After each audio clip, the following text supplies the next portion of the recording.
really made me super mad when they told me that.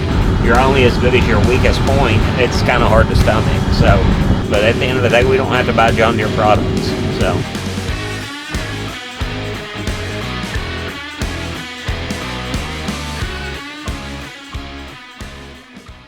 Hey, welcome to our YouTube. We're getting our last soybean field today, November 20th.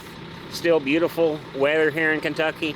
We're getting a lot of moisture coming in now, but still the weather is warm, and like today the wind is blowing. Beautiful fall day. Thanks for joining us.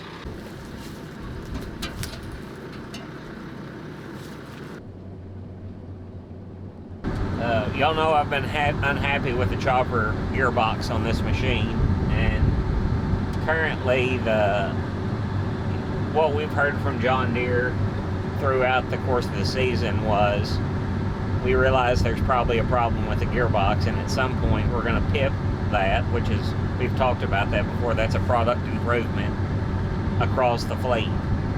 Well, evidently now that there's been that we're getting close to the end of the season, they're saying that that's not a problem across the whole fleet. It's just a few combines, and so right now they're not going to do anything about the gearbox. And I, for one, am pretty disappointed, because I feel like when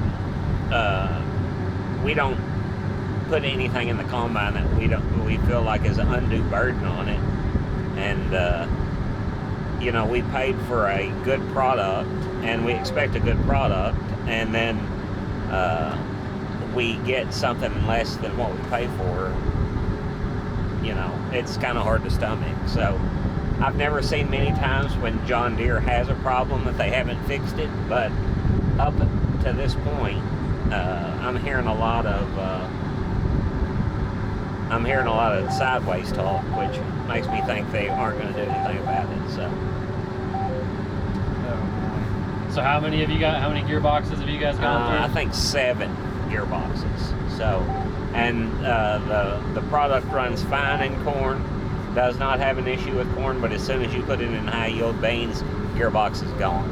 So we harvest a lot of high yield beans, and every time we've been in a really good field of them, it's gutted our gearbox. So, and the gearbox is not cheap. I think $7,600 per gearbox, and up to this point, John Deere has covered all those. But if they decide that the warranty's coming up on this machine, and if they don't decide to product improve the whole entire fleet, the responsibility of the gearbox will just be on us at that point, and the other owners of the X9. So, in my opinion, that's not very fair. Overall, the X9 has very few problems. There's a few things that I can nitpick about it, but overall, a really good machine, really good, track record. It's just that one egregious problem that we feel like is a major design flaw, an undersized gearbox for the capability of the machine. The machine's set up to handle a big heavy crop, all except one spot, and that one gearbox. And you're only as good as your weakest point, and that is the weak point. As soon as you get in a really tough cut condition, gearbox shot. So not super hard to change. Takes probably 2 hours to have the gearbox on and off, but by the time you go and get the gearbox and you get it back and you've replaced it and everything, you've lost around a day of harvesting. So for us, that's a big deal. We need the combine to harvest every day, and we realize that you're going to have some days where you're going to be broke down. It's just part of having a combine, but it shouldn't be the same repeating problem over and over and over again. That's a manufacturer's issue. So when you purchase a new machine from John Deere, it covers the machine for 1 calendar year from the time of purchase until the next year at that exact time. 100% of the parts. So other than wear parts, so you'll have things like blades on the cutter bar and a few things like that that aren't covered in warranty. But everything else, like all the major components of the machine, will be covered, and they will pay you for the part that it takes to replace it and the fee that it takes for the mechanic to change it. After that 1 year, you can elect to buy an additional warranty for the machine from John Deere. And then I think after the second year, maybe you can purchase a warranty on the motor, hydrostat, the major components. I'm not really sure about that. I've never got into it, but the main two warranties are the one that you get with the purchase of the machine, and then the second year warranty is one that you purchase out of pocket to just give you an extra year of protection against major machine failure. Year 3 is the deal. Is like if you know you have reoccurring major problems on the machine, year 3 is the year that you're really going to be out of a lot of money out of pocket, because the factory warranty is not going to cover it. Any additional warranties that you've bought are over. Now the money's just coming out of your pocketbook. Yeah. I wouldn't want to fund 7 more gearboxes in a season. I could have bought a farm with the amount of money that gearbox. Right. Literally. Well, if I was the John Deere engineer, I think the things I would be looking at are definitely the gearbox is the number one. That's a priority. It's got to be fixed.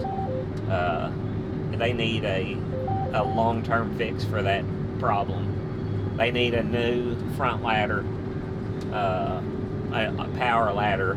They need a different door latch to keep the door latch securely. I'm talking about the operator cab door here. It's a little rattly. The back service door is a nightmare. You have to have a ladder a lot of times to get that down or up because the latch doesn't want to work correctly and it comes out of adjustment very easily. And then there's a pivot point where the throat that picks the header up on the machine connects to basically where the rotors are, and when you're putting material through the machine, it pushes the seal out, and then you just get random like dust and stalks and stuff out the bottom of the machine. And it's not a huge problem, it's just annoying. It builds trash up on top of your hydrostat transmission down there, and for one, it just looks bad. And a machine that costs this much money, any of their machines are expensive, but one that costs this much money shouldn't have a seal problem either. So a couple of minor things like that could be addressed. Other than that, I feel like they have built a really solid machine here, and I'm overall happy with the machine, except for those handful of things. I've thought about this for a long time, and when they first told me about, or during the season when we were having problems with the gearboxes, they had assured me, we'll just keep putting gearboxes on this season until we have a permanent fix. And, at the point of the permanent fix, we won't have to worry about it anymore because it'll be fixed right. And then, other than catastrophic failure, you shouldn't have to worry about it. We went from there to, sorry about your luck, we're not going to do anything about the gearbox manufacturer-wise. It's just, that's how all the machines are going to be. And, to me, that's not caring about your customer. And it really made me super mad when they told me that, and I couldn't even talk to the guy, just hung up the phone. And I said, I just can't talk to you, too mad about it or whatever. And I thought, well, I could get on social media and bash them real hard about it, but I decided not to do that. But what I am going to do is, if it's not made right, I'm going to make a letter. I'm just going to write a letter about my grievance, and I'm going to post it to social media, addressed to the shareholders and to whom it may concern. So if you'll know if the gearbox doesn't get fixed because you'll see a letter come up on my social media that I wrote. I just think I can more eloquently give my position by writing and not by putting emotion in it with talking. So I'll be pretty disappointed in the company overall if they decide not to make that problem right. I'm here at this farm, we're a 30-year customer. I feel like we've been good customers, haven't complained about a whole lot over the years. I don't get up in arms about very much because I realize they got a business to run too. But at the end of the day, if you've got a major problem in your manufacturing and and you decline to fix it and say it's only a problem with one machine, when I can get on Facebook and see clearly it's a problem with more than one machine, there's something going on there that you've lost touch with your customer at that point. And I think that's it's scary, because then at that point, once you lose confidence in people you're doing business with, you got to look for other avenues or another company to do business with. And I've become really comfortable with my friends inside the networks of John Deere, and for me, it's kind of scary to go away from that company just because I've been so comfortable with them for so long. So, but continue to mess us around, and I don't guess you got to fix the gearbox, but at the end of the day, we don't have to buy John Deere products. So there you go.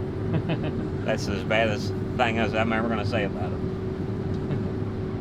You don't have to fix the gearbox, but I don't have to buy. There you go. Thanks for watching our YouTube this week and hearing me ramble about our random problems on the farm.